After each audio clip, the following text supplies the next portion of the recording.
This scale model is of Etchell's Dodge Avenger 96 model from the 1996 NHRA season. The car Etchell drove to a 4.98 second run at Topeka was in fact not the Avenger, but a Dodge Daytona funny car.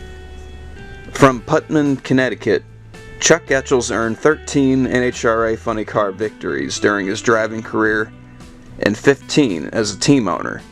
Etchell began his career bracket racing in the Northeast with a D-gas Dodge in 1974 before he and brother Gary started campaigning the Future Force Chevy Monza funny car in 1979 that they purchased from Bruce Larson. Etchell mainly raced locally, and his fortunes began to change when he teamed with Paul Smith in 1987. He recorded his first win in the Future Flash Chevy Beretta after beating Johnny West in the final of the 1990 NHRA Summer Nationals in Englishtown.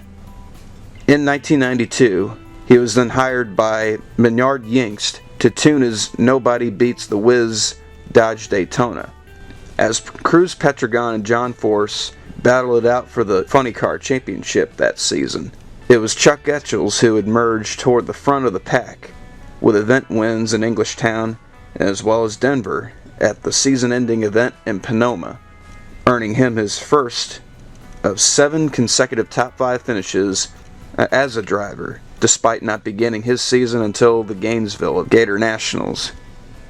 What I like about these particular cars is the aerodynamics that were applied and used in the designing of these vehicles, especially the rear wing on the back of this Avenger funny car. Drag racing was not the only motor racing sport that featured aerodynamics in North American automotive racing.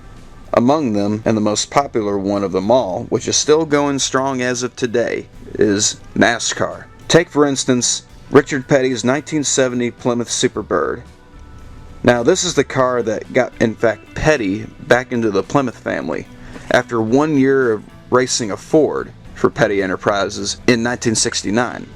After producing one superspeedway win in 1968, Petty wanted Plymouth to invest in getting a winged warrior design for their Plymouth cars because of the Dodge Charger Daytona had theirs in production and ready for the racetrack in '69. Plymouth wasn't for the idea at the time, nor were they all for the idea of Petty wanting to drive a Dodge, and as a result, Petty cut his ties with Plymouth before the '69 season and decided to go to Ford. The highlight of 1970 was the rapid development of aero cars by not only Dodge, but as well as Plymouth. Plymouth produced 2,500 winged Superbirds, which was primarily to make Richard Petty come back to the Mopar family.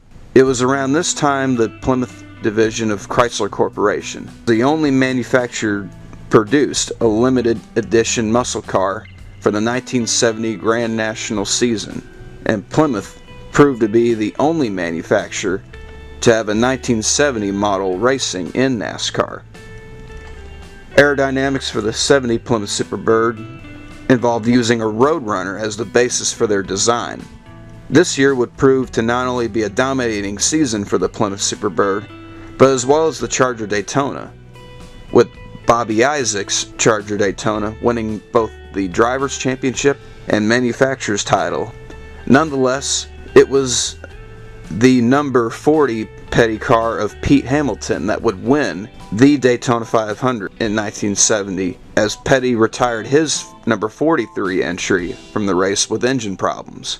Hamilton would eventually go on to win for the second time in his career in the Alabama 500 at Talladega, in the very same number 40 Plymouth Superbird that he won the 500 in. Among Richard Petty's 18 wins in the 1970 season were from the Gwen Staley Memorial 400 at North Wilkesboro, in which he led 349 of the 400 laps led in the race. Earlier in the year, on March 8th, which was in his 5th start since rejoining Plymouth, that Petty drove the new Superbird to win the Carolina 500. The Superbird, which not only featured a 426 cubic inch Hemi, like the Charger Daytona, the designers would create a 3-foot tall rear wing welded onto the car as a means to improve air performance on superspeedway tracks like Daytona and Talladega.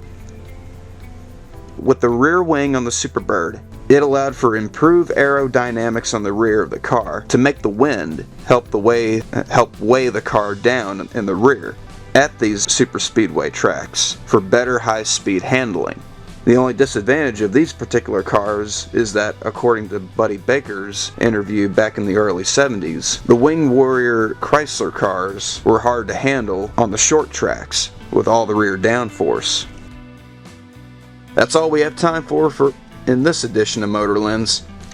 Be sure to like and subscribe for more automotive YouTube content. Thank you all so much for watching. Motor Lens, where knowledge is driven.